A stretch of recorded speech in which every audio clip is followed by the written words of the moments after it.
Hi, I'm Aaron from the band Underoath. And I'm Spencer, and you are watching Rock Sound. Ow!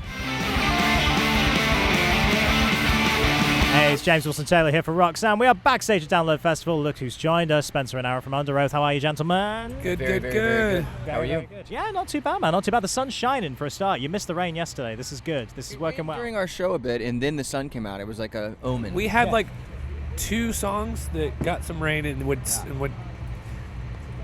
then clear up. But I enjoyed the rain. Like, playing in the rain was fun for me. I would be afraid of getting electrocuted. I was protected safely. I think that's a myth. Safety first. Always safety first. Water and electricity is a myth. Yeah, it's a myth. Plug it in. All right. Let it rip. All right. And we'll see what happens next time Underoath play an outdoor stage. That's not going to end well. Yeah, that's what's going to happen.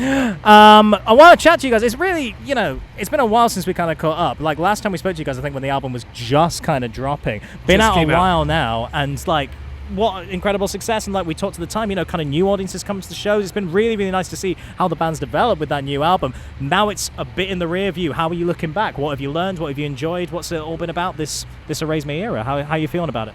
It's been a new beginning for us, truly, and I think that we embraced something that was on paper a risk, and we did what we wanted to do.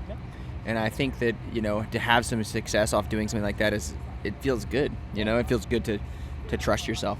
Yeah, to us it was like kind of a no. It wasn't like a thought. It's like we hadn't made a record, the 6 of us, in 8 years. So it was like making your first record. Like we just wrote music that we loved, just like we did on our first record, when there was no expectation or no, like, I hope they do this or I hope they don't do that. Like, it was just like, we're either going to make music that we want to play or we're not going to make anything at all. Right. And to do that, and then we had our biggest headlining tour of our whole career in the States was our Erase Me tour, bigger than our reunion tour. And like seeing, Grammy nominations and yada, yada, yada, without sounding like you're jerking yourself off over here. But like, we had a great year. The record's been out for a year.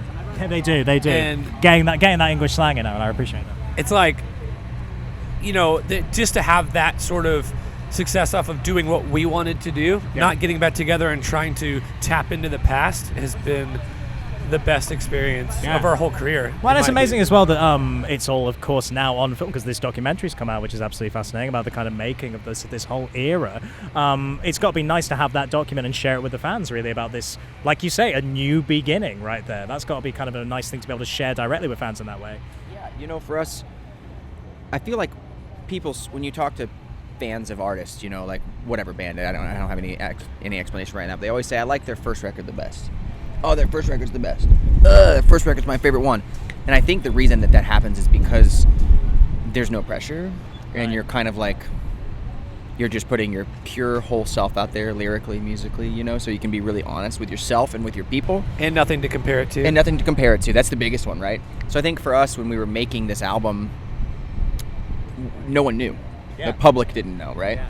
So for us, it was like, we're just going to do whatever the fuck we want. Sure. And, so it was freeing in that way. And I think that the record, the making of documentary, whatever, really shows that, you know what I mean? And I think that was really important to us, like Spencer says in the documentary at one point, he goes, it's a whole new band.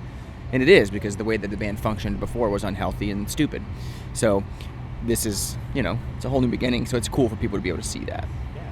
Amazing to see, like, that kind of new beginning. Yeah, exactly, on film, share with everybody. And speaking of new beginnings, it's interesting that now you guys have, I don't know if it's the confidence, or I don't know if it's just the fact that it does feel like a new band to you guys, but trying things that we wouldn't have expected even a few years ago, like, for example, this REZZ collaboration that just dropped. Like, that is something you wouldn't necessarily have expected Underoath to do a few years ago, and it works, and it makes perfect sense now. She reached out and just wanted to do a track, and we worked on it, and, I think that, I'm just really interested in doing stuff that doesn't have a rule on it. I find myself creeping back into that quite often, like, what would the fans think, what would the fans think? And I don't think that's a service to the fans to do what the fans want.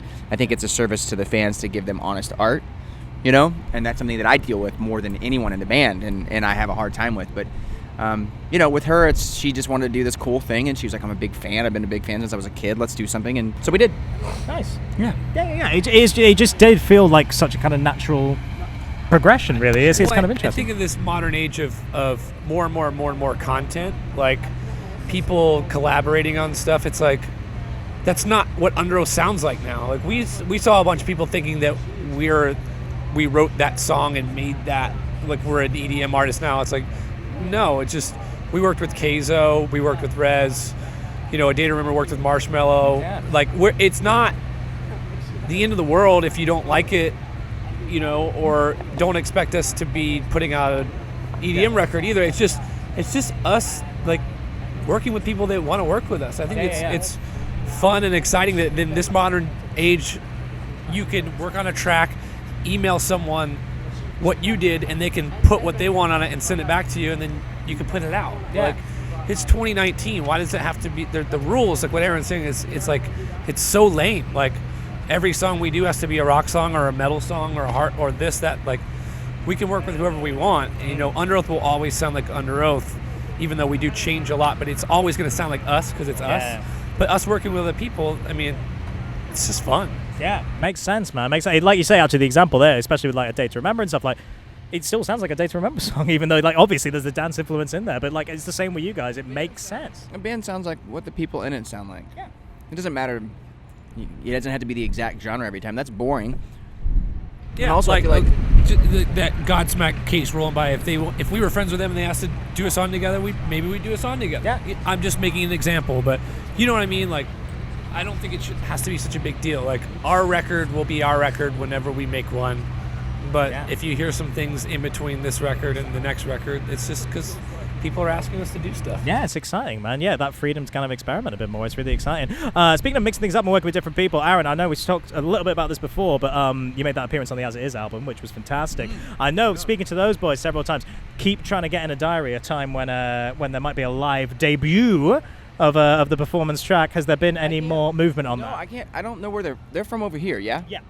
So I feel like we're never touring over here when they're over here. It's tricky. You know what I mean? Like, we've talked back and forth about it a few times, but we're never here. You know, when they are. So it's like, it has to just serendipitously line up. Yeah. You know what I mean? Which is like, as I'm eating lunch, I'm like, I don't know if it'll ever happen, but I would love to do it. Yeah. But I Just the stars have to align, the timings have to line up, it's all that kind of thing. right, who knows? Okay, well, fingers crossed one day. Okay, well, let's finish on this then. Like you say, trying new things, mixing up, it's a whole new band. What does that mean for a next Underoath album? Have you started thinking about that as a whole, besides, like, other collaborations and stuff? I think, you know, we've only hit a year at this record, and we've got a big summer tour with Korn and Alice in Chains that as soon as we leave tomorrow from here, have a minute off before we do probably the longest U.S. tour we've ever done. How long is it? It's long. I think we're always kind of writing, you know, together. And I don't think we'll make a record till next year, but as of right now, it's just trying to tour as much as we can off what course. we have right now. No, it's exciting, man. It's exciting. What a way to wrap up this European tour here at Download. Guys, always great to catch up with you. All the best. And we'll catch you. We'll catch you again very soon. I'm sure next time we're in the UK. It'll be good stuff. All right. Underoath, everybody.